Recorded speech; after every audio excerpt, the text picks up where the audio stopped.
السلام عليكم ورحمة الله وبركاته. هذا الفيديو الثالث في تفسير السعدي في سورة الملك.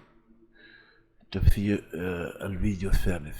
يقول الله عز وجل: ولقد زينا السماء الدنيا بمصابيح وجعلناها رجوما للشياطين وأعتدنا لهم عذاب السعير. كما ترى على الشاشة: ولقد زينا السماء الدنيا بمصابيح وجعلناها رجوما للشياطين وأعتدنا لهم عذاب السعير.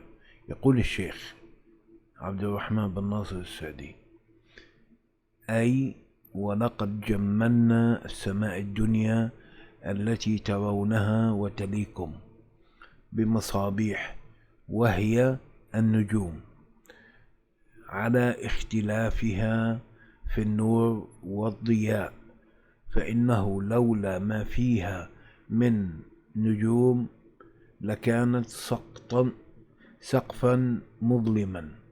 يعني لولا النجوم لكانت السماء سقفا مظلما لا حسن فيه ولا جمال، ولكن جعل الله هذه النجوم زينة للسماء وجمالا ونورا وهداية يهتدي بها في ظلمات البر والبحر.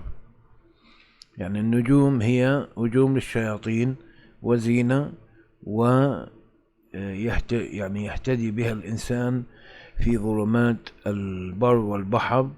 في السفر في الصحراء مثلا كانوا يستخدموا النجوم كعلامات، كما قال الله عز وجل: وعلامات وبالنجم هم يهتدون. فهي عبارة عن علامات للمسافر، وهذا ما يسمى الأبراج. والأبراج هي عبارة عن خطوط وهمية بين النجوم، وضعوها علماء الفلك الأوائل في الحضارة الإسلامية. يعني خطوا خطوط وهمية بين النجوم وسموها برج. فالأبراج جمع برج، والبرج هو عبارة مثل برج العذراء مثلا، هو عبارة عن خطوط وهمية بين النجوم. طب لماذا فعلوا ذلك؟ لكي تكون هذه الأبراج والنجوم المكونة لها كعلامات في السفر في الصحراء أو في البحار، لأنه ما في عندهم كان علامات في الأرض مثل الآن. مثلا في شوارع، في الشوارع في لافتات تقول لك اذهب يمين اذهب شمال. ما كان في زمان في الصحراء هيك. كانوا يستخدموا صفحة السماء لكي يسافروا من بلد إلى آخر في الصحراء أو في البحار. تمام. الآن نقرأ باللغة الإنجليزية اللي قرأناه باللغة العربية حتى يتسنى للناطق بغير العربية يفهم ما نقول هنا. نعم. Okay, now in English, what do we say in Arabic? That is, we have beautified the lowest heaven, which is the one that you see and is nearest to you, with lamps. Allah beautified it with lamps, which is the stars. Mainly the stars, with all of their variations in light and brightness.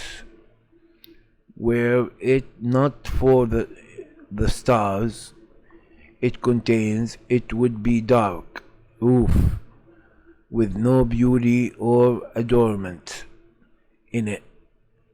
يعني لولا النجوم لكانت سقفا مظلما. That's in Arabic. In English: were it not for the stars that it contains, it would be dark roof with no beauty and adornment. But Allah has made the stars an adornment, which is zina in Arabic,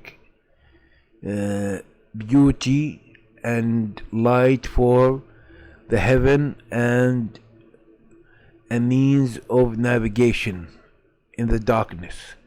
Because back then in the desert they had no signs in the ground to navigate, to travel from one place to another. So they used to use the navigation system is the stars. The stars is the navigation system for them back then, in the sea and the land. Okay.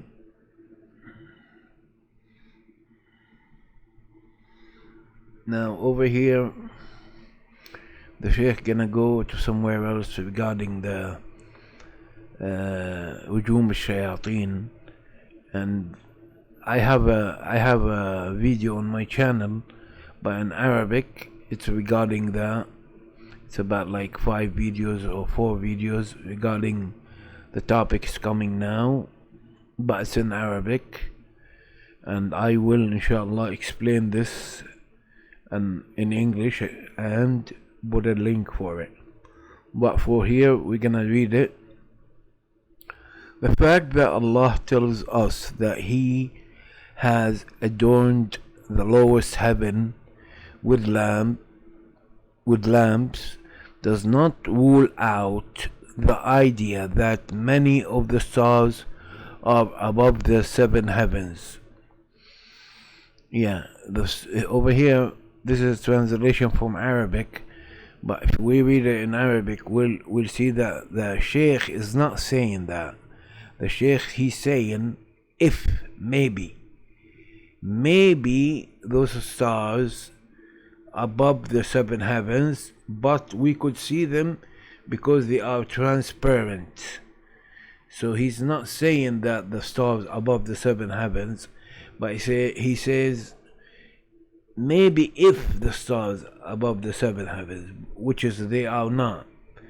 They are in the first heaven, which is called السلسلة. Allah says, وَلَقَدْ زَيَّنَّا السَّمَاءَ الدُّنْيا بِمَصَابِيحَ وَجَعَلْنَاهَا رُجُومًا لِلشَّيَاطِينَ. And back then, at the time of the Sheikh, wasn't discovered that the stars, they are actually in the observable universe only. So they didn't know back then. So the Sheikh was saying, because we don't know, so let me give you a possibility. If the stars, they are on the 7 heavens, and we could see them here, so the heavens must be transparent. He's not saying that the stars above the 7 heaven, no. He's saying if, maybe. Because in Arabic, if I go to the Arabic and read it, he's saying,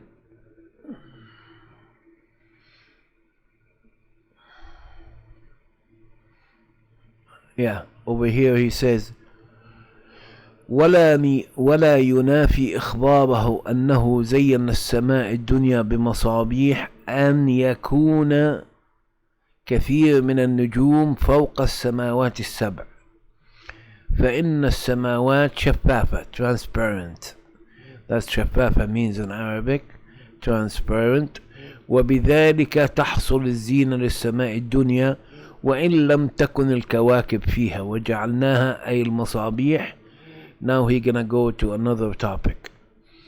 Okay, but up to here he's saying if the stars, they are not in the observable universe, if they are on the 7 heaven, if in equal to maybe. So he's not saying for sure, he's just giving a possibility. Because back then, at the time of the Sheikh, they weren't certain if the stars, they are in the observable universe or somewhere else.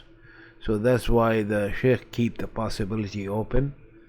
But right now we know that the stars, they are in the observable universe, because what's called astronomy and observation regarding the telescopes, Hubble telescope, Chandra telescope, all of the telescopes we have in orbit, Now we know that the stars, they are in the first heaven, which is called سماء الدنيا.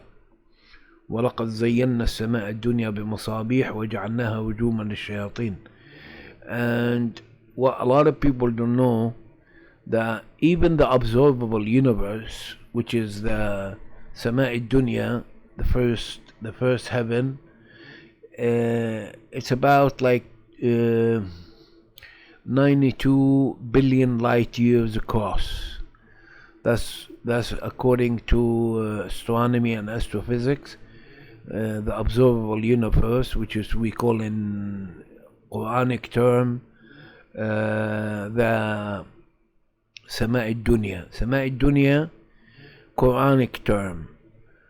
Observable universe astronomy term or astrophysics. So those terms, they are equal when it comes to what are we talking about, but they are named differently because astronomy is a new science regarding the Quran has been 1,400 years ago revealed. So they have different terms, but they mean the same thing. Like when you say in Quranic term سماء الدنيا, you mean the observable universe in astronomy. When you say observable universe, you mean سماء الدنيا in Arabic in the Quranic term. So they are different terms, but they mean the same thing. Now, this سماء الدنيا, or what's called the observable universe, its diameter, which is the line across the middle of the circle all the way to the other end, which is, you know, what's the diameter in the circle. Astronomers estimate that it is 92 billion light years, which is, it's a big distance. And this is just the observable universe, and we know about this observable universe only 4%. 96% of the observable universe is dark matter and dark energy. We know that dark matter and dark energy exist in the observable universe, but we don't know what is made of. In Arabic we say mahiyat, al-mahiyya. Al-mahiyya, what the dark energy is composed of, we don't know. What's the dark matter made of, we don't know. Some people say it's a ghosty material, some people say it's